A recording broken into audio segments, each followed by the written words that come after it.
Audio Jungle. कमल का फूल 5 तारीख को उससे बटन दबाकर विजयी बनाने के लिए यहाँ बैठे हैं। बैठे नहीं बैठे हैं? बैठे तो बेहतर हाथ उठाओ। हम सब यहाँ बैठे हैं 5 तारीख को अजय महावर जी को कमल का फूल पे बटन दबाकर इस क्षेत्र से भारी बहुमत से विजय दिलाएंगे और दिल्ली में अपनी डबल इंजन की सरकार बनाने में कामयाब रहेंगे। आप सबने हमेशा से इस विधानसभा से भारतीय जनता पार्टी के प्रति बोलिए भारत माता की। पीछे वालों के हाथ नहीं उठ रहे। भारत माता की। भारतीय जनता पार्टी, भारतीय जनता पार्टी, श्री नरेंद्र मोदी, श्री नरेंद्र मोदी, श्री ब्रिजेश पाठक, श्री ब्रिजेश पाठक आज मुझे आशीर्वाद देने आए। उत्तर प्रदेश के बुलडोजर सरकार के माननीय उप मुख्यमंत्री जी श्री ब्रिजेश पाठक जी के लिए जोरदार करतब ध्वनि को स्वागत कीजिएगा। उत्तर प्रदेश के आप बहुत कद्दावर नेता हैं और आपका आशीर्वाद हमारे क्षेत्र के लिए बहुत मायने रखता है। मंच पर उपस्थित हमारी जिला अध्यक्ष पूनम चौहान जी, हमारे कामाख्या प्रसाद जी जो मेरे बड़े पुराने परम मित्र हैं, हम लोग त्रिपुरा में बहुत काम चुनाव में साथ किए हैं, बड़े बॉर्डर इलाके पर। मंच तो इतना इस समय विभूषित है कि बहुत सारे विधायक, बहुत सारे सांसद, अन्य प्रदेशों के जिला अध्यक्ष बैठे हैं। मैं सबको सम्मानित ही कह रहा हूं, चाहे लोकेश दीक्षित जी हो, सुरेंद्र जी हो, हमारे नरेंद्र जी हो और ब्राह्मण समाज के हमारे राष्ट्रीय अध्यक्ष सतवीर शर्मा जी, हमारे चंद्रशेखर पंत जी, साथ ही भारतीय जनता पार्टी में अभी अभी शामिल हुए हम सब के जो समाज के बहुत प्रतिष्ठित नेता हैं आदरणीय श्रीधर शर्मा जी, इन्होंने भ्रष्टाचारी पार्टी को छोड़ दिया है और राम भक्तों की टोली में शामिल हो गए हैं। ऐसे श्रीधर शर्मा जी, रेखा रानी जी जो यहाँ की निगम पार्षदा है, ये भी 10 साल से वहाँ अभी दूसरी पार्टी की खिदमत कर रही थी, लेकिन इन्होंने भी ये महसूस कर लिया कि राष्ट्र भक्तों और राम भक्तों के साथ चलने का मजा ही कुछ और है और वो भी हमारे परिवार में शामिल हो गए। बाकी मंडलाध्यक्ष मनोज सिंघल जी सहित सभी मंडल के अध्यक्ष, सम्मानित मंच, मैं 5 मिनट के अंदर अपनी बात को समाप्त करूंगा क्योंकि आदरणीय ब्रिजेश जी द्वारका से चलकर यहाँ आए, उनको आगे 2-3 सभा और करनी है। मित्रों, जब मैं विधायक बना 5 साल पहले, तब यहाँ भीषण दंगे करा दिए गए, 54 मौतें हुई थी, याद है ना? भूले तो नहीं? सिपाही रतन सिंह मारा गया, ओबीसी का भाई, और अंकित शर्मा सीबीआई का इंस्पेक्टर मारा गया। हमारे उत्तराखंड का दिलबर देवी के हाथ पैर काट के जला दिया गया और मेरा दलित भाई विनोद कश्यप और दिनेश बिहार से है, कोई उत्तराखंड से है, कोई देश के विभिन्न हिस्सों से आकर के हम लोग अपनी रोजी रोटी के लिए बसे हैं।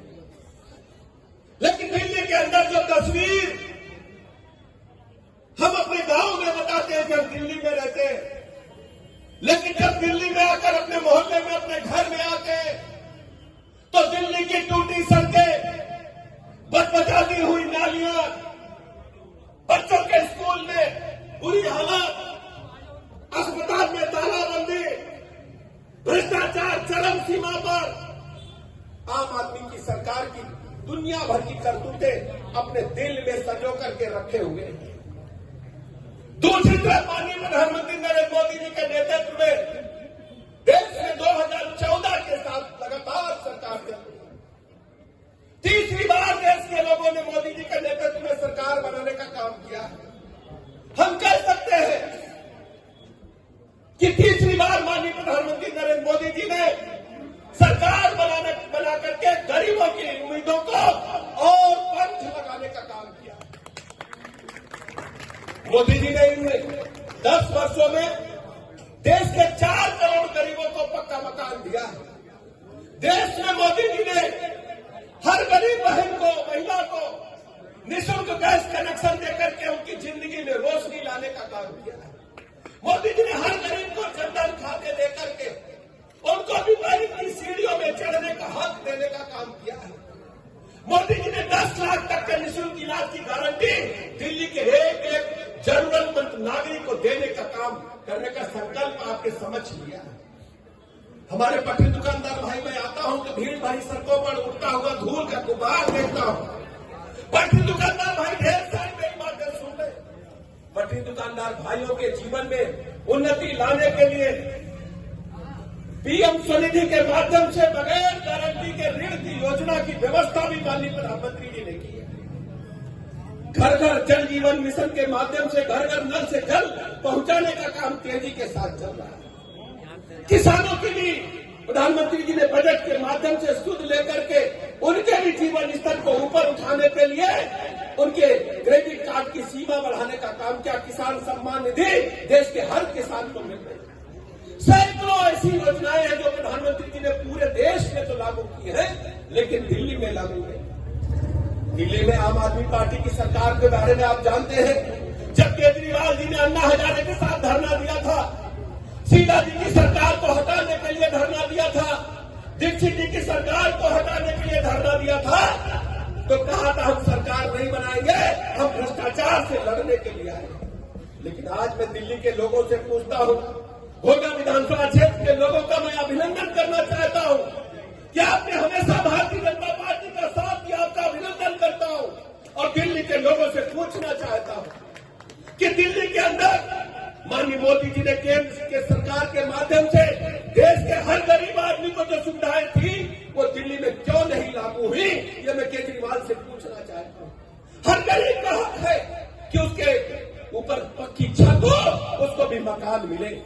लेकिन दिल्ली में मैं देखता हूं, चाहे बुराड़ी हो, चाहे बवाना हो, चाहे आदर्श नगर हो, खोडा हो, जो भी विधानसभा क्षेत्र है, गरीब आदमी या तो झुग्गी झोपड़ी में रह रहे हैं या किराए के मकान में पड़े हुए।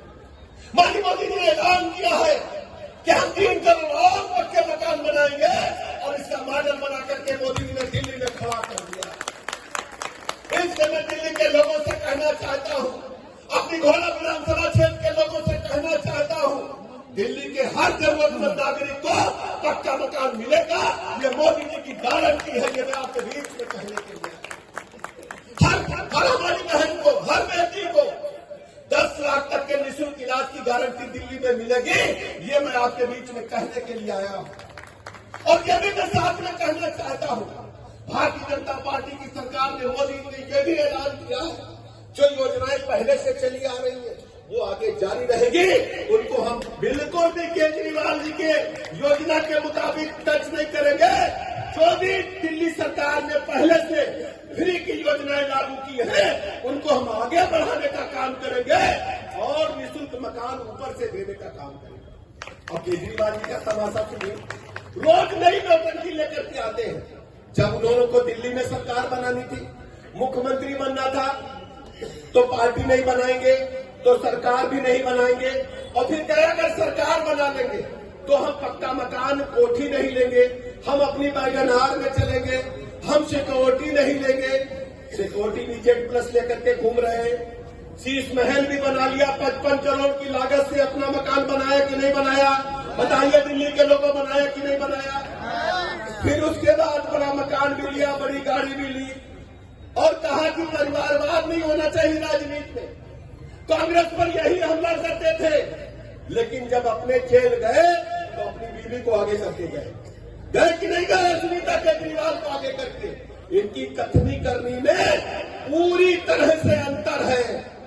दिल्ली के लोग जब कोरोना में जूझ रहे थे, अपनी प्राणों की भीख मांग रहे थे, पूर्वांचल के लोगों, उत्तर प्रदेश, बिहार और उत्तराखंड से आए लोगों, दिल्ली से बाहर से बसे अपने काम के लिए यहां रह रहे लोगों से मैं कहना चाहता हूं, दिल्ली के अंदर जब कोरोना काल आया तो यही केजरीवाल ने आपको दिल्ली से बाहर करने का काम किया था कि नहीं किया था? बताना जरा। हजारों की संख्या में, लाखों की संख्या में पैदल जब उत्तर प्रदेश के लिए लोग निकले, बिहार के लिए लोग निकले, उत्तराखंड के लिए निकले, तो हमारे हमारी सरकार ने, भारतीय जनता पार्टी ने नंगे पैरों में चप्पल पहना करके भोजन और दवाई का इंतजाम करने का काम किया था। और केजरीवाल ने जब गाजियाबाद में आपको खड़ा कर दिया था, तो उत्तर प्रदेश सरकार ने 10,000 बसें लगा करके आपको गंतव्य तक भेजने का मार्ग प्रशस्त करने का काम किया था। ये मैं आपके केजरीवाल जी केवल झूठी नहीं बोलते, वो बहुरूपिया है। आप सब गांव से आए थे, दिल्ली में बहुरूपिया आता है कि नहीं आता है? बहुरूपिया जो दिल्ली की सड़कों पर घूमता होगा, आपने गांव में भी देखा होगा। हमारे ढेर सारे लोग हरदोई, उन्नाव, लखीमपुर से भी आज मिले मुझे। Audio Jungle.